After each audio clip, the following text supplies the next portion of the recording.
ये कहानी है दिनेश और सुनीता की 10 साल की छोटी बेटी गुड़िया की। एक बार ये सभी गर्मी की छुट्टियां मनाने पहाड़ों पर गए। उन्होंने वहाँ बहुत मजा किया। गुड़िया ने कभी भी बर्फबारी नहीं देखी थी, तो जैसे ही बर्फबारी शुरू हुई उसकी शरारतें भी शुरू हो गयी। पापा पापा ये लो, इससे बचो। बर्फ का गोला दिनेश की पीठ पर लगता है। इसे देख सुनीता जोर जोर से हंसने लगती है।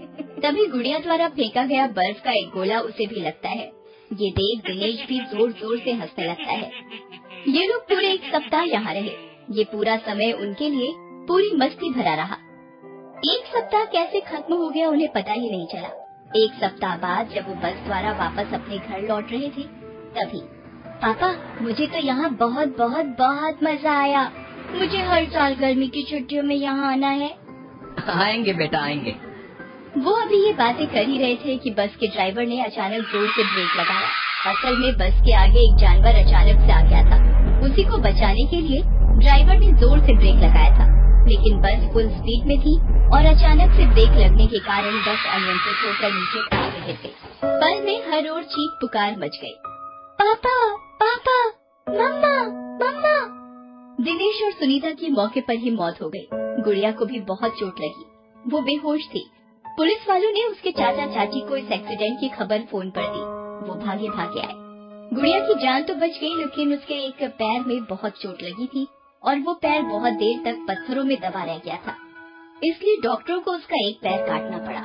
हालांकि इस घटना को 4 महीने बीत चुके थे, लेकिन तृप्ति के मन पर इसका गहरा सदमा लगा था।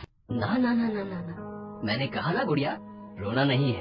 अगर तुम रोगी तो तुम्हारे मम्मी पापा जो अब इस दुनिया में नहीं है, उनकी आत्मा को तकलीफ होगी। गुड़िया, हमने कहा है ना, अब हम ही तुम्हारे माता पिता हैं।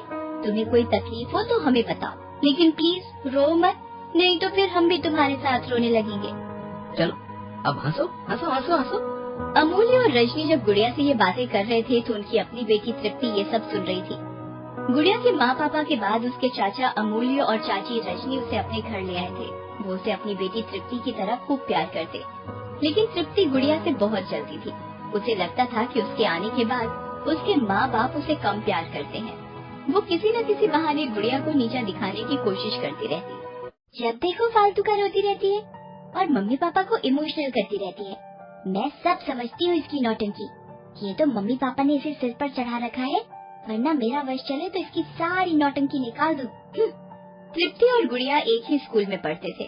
घर में तो मम्मी पापा के कारण वो चुप रह जाती थी, लेकिन स्कूल में जब भी मौका मिलता तो वो उसे नीचा दिखा देती। गुड़िया। हाँ तृप्ति, कुछ काम था क्या? वो ऐसा है ना, स्कूल में रिले रेस हो रहा है, मेरा कोई पार्टनर नहीं है। मैं सोच रही हूँ उसमें तुम्हारा नाम दे दूं। तुम तेज तो भाग लोगी ना? ये सुनकर वहाँ खड़े उसके सारे दोस्त हंसने लगे। गुड़िया को बुरा तो लगा, लेकिन अब इसी सच के साथ उसे जीना था। एक दिन की बात है, तृप्ति ने अपनी ज्योमेट्री बॉक्स जानबूझकर गुड़िया के बैग में डाल दी और स्कूल की मैडम को ये बताया कि उसकी ज्योमेट्री बॉक्स चोरी हो गई है। स्टूडेंट्स, तृप्ति की ज्योमेट्री बॉक्स अगर किसी ने गलती से रख ली है तो प्लीज उसे वापस कर दे, नहीं तो सबके बैग की तलाशी ली जाएगी और अगर तलाशी में ज्योमेट्री बॉक्स निकला तो दोषी को पनिशमेंट मिलेगी। टीचर की बात सुनकर क्लास में खुसुर फुसुर होने लगी, लेकिन किसी ने कुछ नहीं बताया। तब टीचर ने एक एक कर सारे बच्चों के स्कूल बैग की तलाशी ली। जैसे ही टीचर गुड़िया के पास आई, आई एम सॉरी मैम, लेकिन गुड़िया पर मुझे पूरा विश्वास है। वो मेरी बहन है, वो ऐसा नहीं कर सकती, इसलिए प्लीज इसके बैग की तलाशी मत लीजिए। नो, ये तो और बच्चों के साथ अनफेयर होगा। जब तलाशी हो रही है तो सबकी होगी। ये कहकर टीचर ने गुड़िया का बैग खोला। ज्योमेट्री बॉक्स उसी के बैग से निकला। टीचर ने उसे डांट लगाई और आइंदा ऐसी हरकत न करने की हिदायत दी। तृप्ति ये सब देखकर मन ही मन बहुत खुश हो रही थी। गुड़िया को कुछ समझ में नहीं आ रहा था कि बॉक्स उसके बैग से कैसे निकला। एक दिन तृप्ति ने फिर से उसके साथ एक शरारत की। उसने च्युइंगम खाकर टीचर के बैठने की जगह लगा दिया और इसका इल्जाम गुड़िया पर लगा दिया। टीचर ने गुड़िया को फिर से बहुत डांटा। तृप्ति मेहमानों के सामने भी गुड़िया को किसी न किसी बहाने नीचा दिखाया करती थी। बेचारी गुड़िया क्या करती? वो चुपचाप सब सहती और अपने मम्मी पापा की तस्वीर देखकर आंसू बहाती। मम्मा पापा, आप लोगों की बहुत याद आती है। आप लोगों को भी मेरी याद आती है क्या? आप लोग क्यों इतनी दूर चले गए जहाँ मैं नहीं जा सकती? आपने अच्छा नहीं किया, आपने बिल्कुल अच्छा नहीं किया। इन सब तकलीफों के बावजूद गुड़िया खूब मन लगाकर पढ़ती। स्कूल की उन सारी एक्टिविटीज में भाग लेती जो वो कर सकती थी। इन सारी चीजों का रिजल्ट भी उसे जल्द देखने को मिला।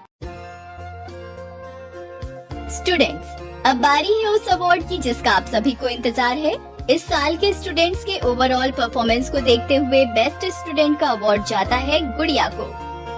सभी बच्चे ताली बजाने लगते हैं। स्टेज पर अपनी बैसाखी के सहारे चलती हुई गुड़िया धीरे धीरे पहुंचती है। प्रिंसिपल मैडम उसे अवार्ड देती है। स्कूल के स्टाफ और बच्चे फिर से ताली बजाते हैं। तृप्ति ने पूरे स्कूल के सामने गुड़िया को बैड स्टूडेंट बनाना चाहा था, लेकिन वो तो बेस्ट स्टूडेंट बन गई। इन सब बातों से तृप्ति जल भून गई। एक दिन दोनों स्कूल से लौट रहे थे। अचानक सड़क पर अफरा तफरी का माहौल बन गया। सभी लोग इधर उधर भाग रहे थे। भागो भागो, एक सांड पागल हो गया है, उसने कितनों को घायल कर दिया है। ये सुनकर दोनों बहनें बहुत डर गईं। हे भगवान, सांड! अरे ये सांड तो मेरी ओर ही आ रहा है। कुछ ही देर में सांड भागता हुआ उनके पास पहुंच गया। उसने तृप्ति को उठाकर पटक दिया। वो दर्द से चिल्ला उठी, गुड़िया मुझे बचा ले, नहीं तो ये सांड मुझे मार डालेगा। तृप्ति तू भाग यहाँ से, मैं इस सांड का ध्यान भटकाती हूँ। गुड़िया को कुछ समझ नहीं आ रहा था कि क्या करे क्या ना करे। आनन फानन में उसने वहीं जमीन से धूल उठाई और सांड की आंखों में झोंक दी। इतनी देर में तृप्ति वहाँ से भाग गई। सांड को बहुत गुस्सा आया। वो गुड़िया की ओर बढ़ा और उसे उठाकर पटक दिया। वो बेहोश हो गई। इतनी देर में वहाँ लोगों की भीड़ इकट्ठा हो गई। उन्होंने सांड को वहाँ से भगाया और गुड़िया को अस्पताल पहुँचाया। उसे गहरी चोट लगी थी। वो 2 दिन कोमा में रही। तीसरे दिन उसे होश आया। मेरी बहादुर बच्ची, आई लव यू। गुड़िया, आई एम सॉरी। अरे सॉरी, वो किस बात के लिए? पापा, मम्मा, आप लोगों को पता नहीं है मैंने गुड़िया को कितना तंग किया है। इसे हर जगह नीचा दिखाने की कोशिश की है, लेकिन ये बेचारी जब मेरी जान पर बनाई तो ये उस पागल सांड से भिड़ गई। आई एम सॉरी गुड़िया, प्लीज मुझे माफ कर दो। I am sorry. इस घटना के बाद तृप्ति बिल्कुल बदल गई। वे सभी हंसी खुशी रहने लगे।